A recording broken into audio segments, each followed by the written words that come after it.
Bienvenue dans cette plongée au cœur d'un fait divers qui a secoué le rap français. Kobalade, étoile montante de la scène urbaine, se retrouve aujourd'hui derrière les barreaux. Mais que s'est-il réellement passé? Pourquoi est-il en prison? Quelles ont été les étapes de la procédure judiciaire? Et surtout, quelles conséquences pour sa carrière et sa vie personnelle? On rembobine tout. Accroche-toi. Qui est Kobalade? Kobalade, de son vrai nom Marcel Junior Lutarila, est né le 3 avril 2000 à Saint-Denis. Originaire d'Évry, il grandit dans le quartier du Parc aux Lièvres, un endroit où la débrouille est reine. Son blaze vient d'un personnage de fiction, Koba dans La planète des singes, et de la fameuse La D, la débrouille, la détaille, la défonce. Repéré très jeune sur les plateformes de streaming, il explose avec ses freestyles, avant de signer avec Def Jam France. Disque d'or, platine, tournées à guichets fermés. Entre 2018 et 2022, il devient un poids lourd de la trappe en France. Un passé déjà chargé. Mais derrière le succès, les embrouilles judiciaires s'accumulent. En 2020, il provoque un accident à Marseille.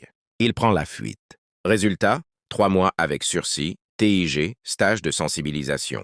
En 2021, une altercation violente avec son manager, dans un contexte flou. En 2022, bagarre en boîte de nuit, nouvelle condamnation. Et en 2023, il est cité dans une opération contre un réseau de stupéfiants. Bref, le casier s'épaissit et la justice commence à le regarder de très près. L'accident mortel de septembre 2024. C'est le drame. En septembre 2024, Koba est au volant d'une voiture puissante. Il percute un camion stationné à une station-service. Son styliste, un ami proche, meurt sur le coup. Sa copine est blessée. Koba s'en sort indemne, mais les tests sont formels. Il avait fumé du cannabis. Il roulait vite. Trop vite. Il reconnaît les faits, en larmes.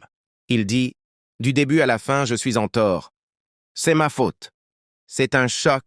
Pour lui, pour ses fans, pour la famille de la victime. L'enquête et le procès. Il est immédiatement placé en détention provisoire. L'enquête dure plusieurs mois. La justice veut comprendre. A-t-il été imprudent? Ou est-ce un enchaînement tragique? Le 25 juin 2025, le procès s'ouvre à Créteil. Le procureur demande 7 ans. Le verdict tombe, 6 ans de prison ferme, annulation immédiate de son permis, interdiction de conduire pendant 10 ans, un artiste en prison, sa carrière s'arrête net, tournées annulées, projet suspendu, label silencieux, mais l'impact est aussi humain. Il a perdu un ami. Il a détruit une vie. La famille du défunt trouve le verdict juste. Koba, lui, semble brisé mais lucide. Il assume, il ne fuit pas. L'effet sur sa communauté, sur les réseaux, c'est le choc. Certains crient à l'injustice, d'autres rappellent ses responsabilités. Les débats s'enflamment. Faut-il séparer l'homme de l'artiste? Koba devient malgré lui un symbole.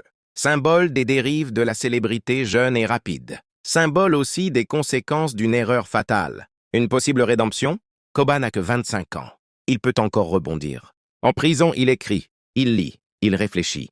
Certains murmurent qu'un projet est en cours. Un album sombre, introspectif, authentique. Il pourrait devenir la voix d'une jeunesse perdue. Ou sombrer dans l'oubli. L'avenir reste flou. Réflexion finale. Cette affaire, ce n'est pas juste celle d'un rappeur. C'est celle d'une époque. D'un jeune propulsé trop vite dans un monde de paillettes, sans frein. C'est l'histoire d'une erreur qui coûte cher. Et peut-être d'une renaissance à venir. Conclusion. Kobalade est tombé, brutalement. Mais comme il l'a toujours dit dans ses sons, ce n'est pas la chute qui compte. C'est comment tu te relèves. Alors, à lui de nous montrer s'il est prêt à se relever. À bientôt pour un nouveau décryptage.